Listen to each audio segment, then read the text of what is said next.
अस्सलाम वालेकुम स्टूडेंट्स, आज हमने chapter number 2 force and motion का लेक्चर नंबर 2 स्टडी करना है। हमने रिजल्टेंट वेक्टर तक स्टडी कर लिया था। अब इससे आगे हम स्टार्ट करते हैं।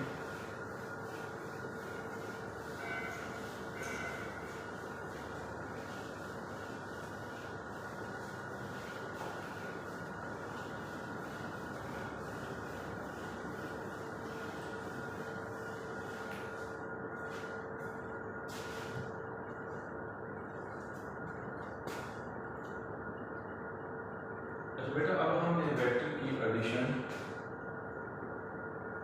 इसको स्टडी करना है।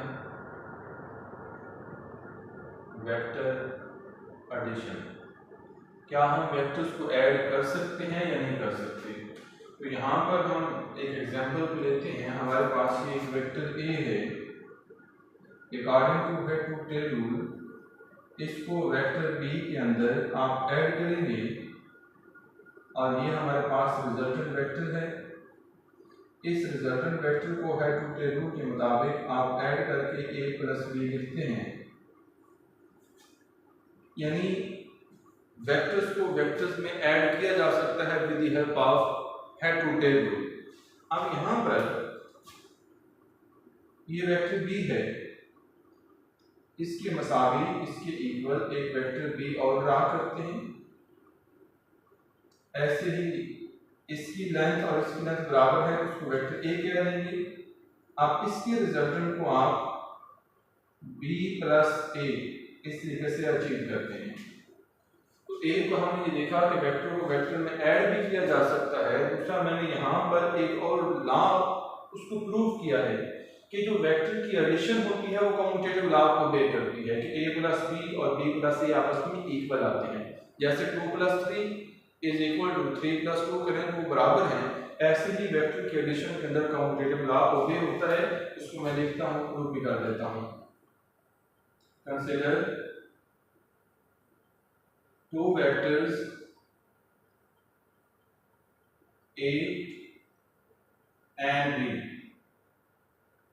are added by head to tail rule. Vector b is added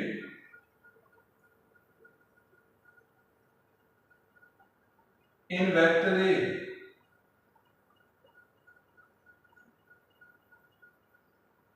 In vector a, then resultant vector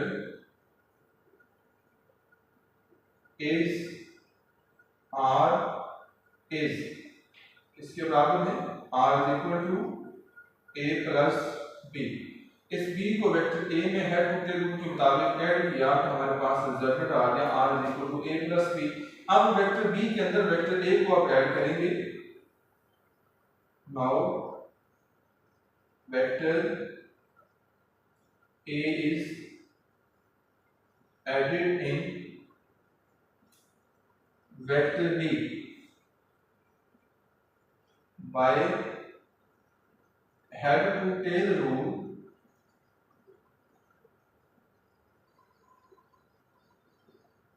and obtain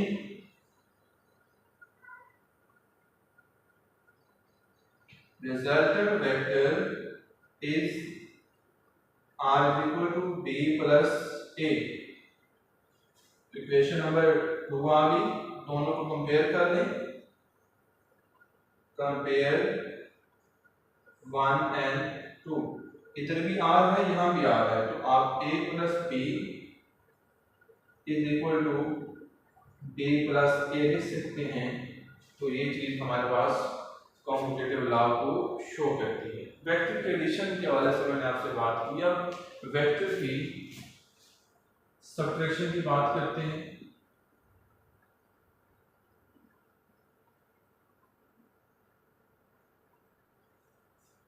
आपको समझाता हूँ। यहाँ पर हमारे पास एक वेक्टर a है, ये एक वेक्टर b है।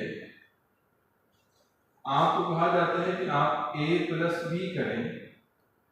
आप वेक्टर a ये वाला और इस वेक्टर b को हेड टू टेल रूल के मुताबिक ऐड कर देंगे।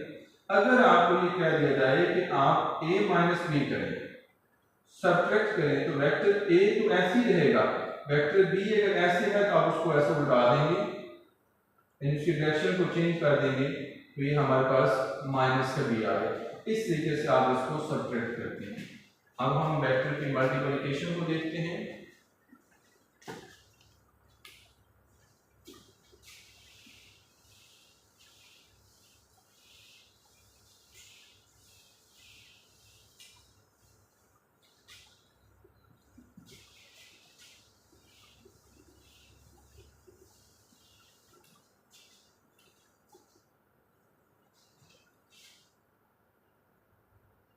वेक्टर मल्टीप्लिकेशन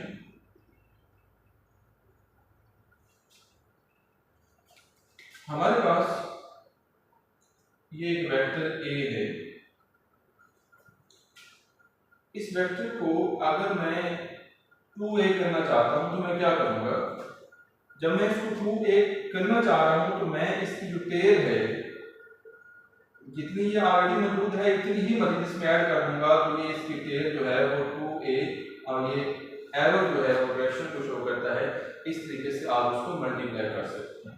अगर इन केस -2a होता तो मैं इसको ना सिर्फ टेल को लेंथ में इंक्रीज करता बल्कि मैं इसकी डायरेक्शन को भी रिवर्स कर देता। तो ये मल्टीप्लिकेशन के अंदर आपने इस तरीके से आपको आइडिया होना चाहिए, पता भी होना चाहिए।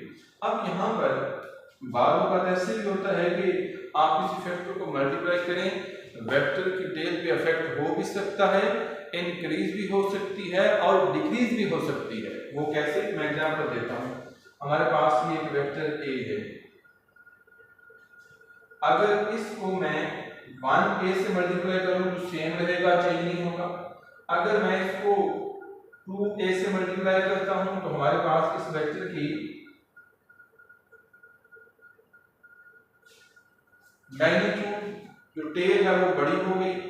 अब अगर मैं इसको 0.5a करता हूं डायरेक्शन को चेंज किए बगैर ही, अब ये a है इसका हाफ हो जाएगा, ऐसे देखो हाफ रह जाएगा, इसको आप लिखेंगे 0.5a। तो यहाँ डायरेक्शन भी चेंज नहीं हुई, लेकिन ऐसे पॉजिटिव नंबर दिए कि वो वैल्यू सेम भी रह सकती है, इंक्रीज भी हो सकती है और आपकी वैल्यू डिक्रीज भी हो सकती है, लेकिन डायरेक्शन चेंज नहीं होगी। डिपेंड करता है ऐसे इक्वेशन के ऊपर। ये तो मैंने वेक्टर की मल्टीप्लिकेशन को आपको थोड़ा सा समझा दिया है। अब हम बात करते हैं यूनिट वेक्टर की।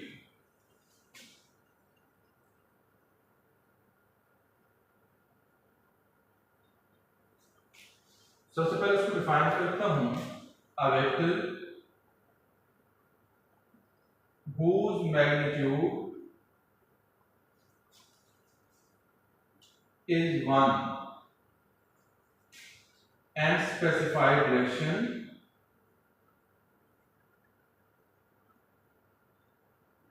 is called unit vector। इसको आप यूनिट वेक्टर कहते हैं।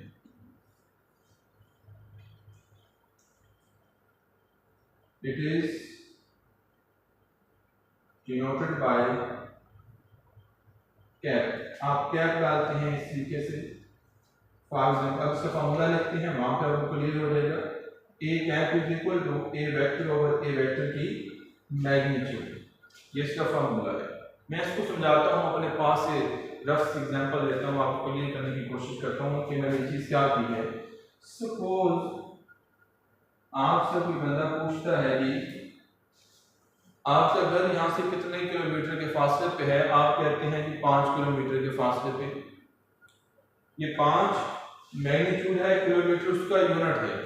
क्या 5 किलोमीटर बताने से वो बंदा आपके घर तक पहुंच जाएगा? नहीं, आपको डायरेक्शन भी चाहिए। सपोज आप कहते हैं कि नॉर्थ की तरफ डायरेक्शन है, तो जब आप 5 किलोमीटर के साथ नॉर्थ लगा देंगे तो फिर डायरेक्शन आ गई, तो ये स्केलर नहीं रहा, ये वेक्टर बन गया, इसके ऊपर आपने एरो लगाएंगे। अब इसके अंदर ये जो मैं जिसको रेड से सर्कल कर रहा हूँ, ये चीज किसके बराबर है? ये इस ए के बराबर है, जो कि मैग्नीट्यूड थी, और साथ आपके पास ये ए ऐसे आ गया और साथ आपका ये नॉर्थ आ रहा है। अब यहाँ पर मैं इसको आगे डिवाइड करता हूँ, a vector over A vector की magnitude is equal to n. अब देखिए एन के साथ क्या मल्टीप्लाई हो रहा है, 1 2 3 4 क्या हो रहा है। अब जहाँ कोई चीज नजर ना आ रही सब क्या कहते हैं, वहां पे 1 लिखा हुआ है। अब ये जो 1 है ये मैग्नीट्यूड है किसकी, डायरेक्शन की, यूनिट वेक्टर की, ठीक है। अब ये नॉर्थ डायरेक्शन को शो कर रहा है। अगर यहाँ 1n की जगह पे मैं 2n लिख दूं तो यहाँ पे जब 2n होगा तो ये भी n है ना, n की जगह पे आप 2n पुट कर दें तो 2 × 5 10 आ जाता है।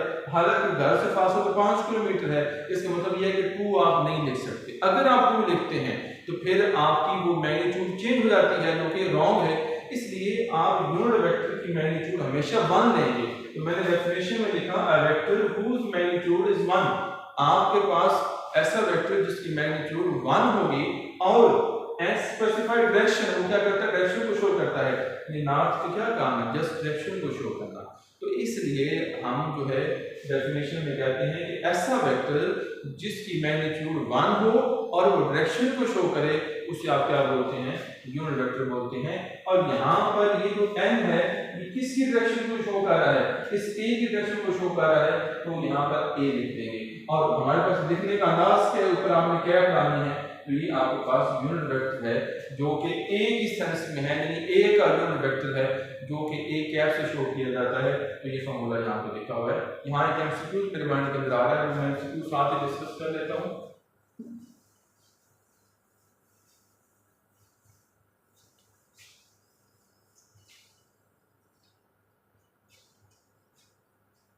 एमसीक्यू ये है,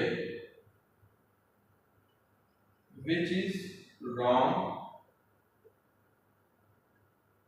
इसमें से कौन सी चीज रॉन्ग है।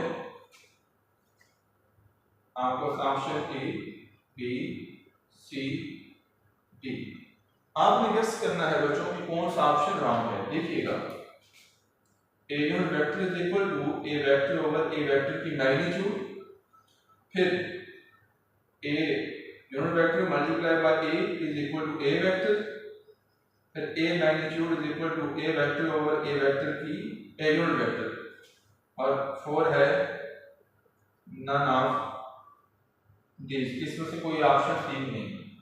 तो बजाय देखने से तो लग रहा है कि ये इक्वेशन ठीक है क्योंकि हमने वहां पे लिखी है, पढ़ी भी है। इसको इधर मल्टीप्लाई कर दें, इक्वेशन मान लीजिए भी ठीक है।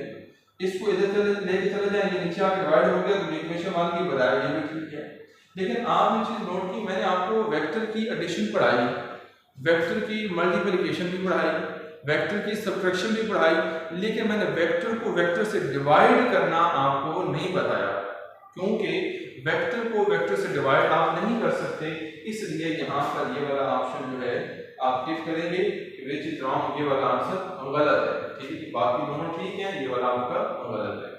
अब यूनिट वेक्टर को पढ़ रहे हैं, आपके पास ये एक्स एक्सिस है, ये वाई एक्सिस है, ये जेड एक्सिस है। एक्स एक्सिस की डायरेक्शन को शो करता है आई यूनिट वेक्टर, वाई को शो करता है जे, और जेड को शो करता है के। एक्स एक्सिस की डायरेक्शन को आई शो करता है, वाई को जे और जेड को के शो करता है। तो इनकी मैग्नीट्यूड भी 1 होती है। जैसे हमने यहाँ पर एक सिंबल यूज किया ए यूनिट वेक्टर, तो एक्स डायरेक्शन में यूनिट वेक्टर को आई से, वाई में जे से और जी डायरेक्शन में के से शो करते हैं। तो ये आपको क्लियर हो गया होगा।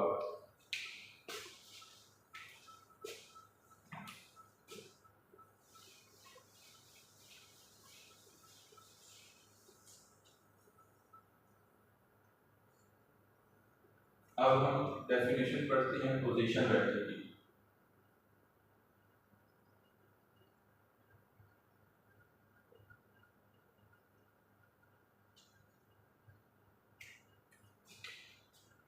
फॉर एग्जांपल हमारे पास ये एक्स एक्सिस है, ये वाई एक्सिस है, यहाँ पर एक पॉइंट पी है, इसकी पोजीशन को मालूम करना चाहता हूँ। तो मैं देखूंगा कि ये इधर एक्स एक्सिस पे कितना डिस्टेंस कवर करता है, यहाँ ओरिजिन से यहाँ तक। ऐसे ही मैं इधर देखूंगा कि वाई एक्सिस पे कितना डिस्टेंस कवर करता है, तो वो वाई की वैल्यू यहाँ पे लिखूंगा। मैंने इस ओरिजिन से इस पॉइंट तक ये डिस्टेंस मालूम करना है। इसको पोजीशन वेक्टर r से शो करते हैं, इस पे वेक्टर डाल देंगे। तो मैंने ये फासला मालूम करना है, तो उसको मालूम करने के लिए या इसकी पोजीशन को मालूम करने के लिए कि यहाँ से कितने फासले पे, कितने डिस्टेंस पे है, तो आप पोजीशन वेक्टर को यूज करते हैं। डेफिनेशन लिखता हूँ, the vector which is used to locate the position of any object or point, किसी पॉइंट की या ऑब्जेक्ट की पोजीशन मालूम करनी हो, इसको आप पोजीशन वेक्टर की हेल्प से मालूम करते हैं। It is denoted by r, इसको आर से शो करते हैं। और लिखने का अंदाज क्या है, ये मालूम करना है। एक्स और वाई पे डिपेंड कर रहा है। एक्स कौन सी डायरेक्शन को शो करता है, आई, और वाई में क्या होता है, जे यूनिट वेक्टर। अब आपने इसकी लेनी है मैग्नीट्यूड। मैग्नीट्यूड को जब लेते हैं तो आई के साथ जो रकम होती है उसका स्केल होता है, जे के साथ है उसका स्केल होता है। और इसको आप सिंपल ऐसे आर भी लिखते हैं, या इस अंदाज में लिखेंगे, या आप ऐसे लिखेंगे। तो x square plus y square, ये आपकी पोजीशन वेक्टर की डेफिनेशन के साथ इक्वेशन आएगी। तो ये आपका पोजीशन वेक्टर था। अब बेटा हमने नेक्स्ट जो है वेक्टर को रिजॉल्व कैसे करते हैं उसके रेक्टेंगुलर कंपोनेंट्स के अंदर, इसको हमें स्टडी करना है। जिसके बाद हम फिर फर्दर 2 लॉन्ग क्वेश्चन जो है scalar product and vector product, इसको स्टडी करेंगे इंशाल्लाह। नेक्स्ट लेक्चर में आपसे मुलाकात होगी, तब तक के लिए अल्लाह हाफिज़।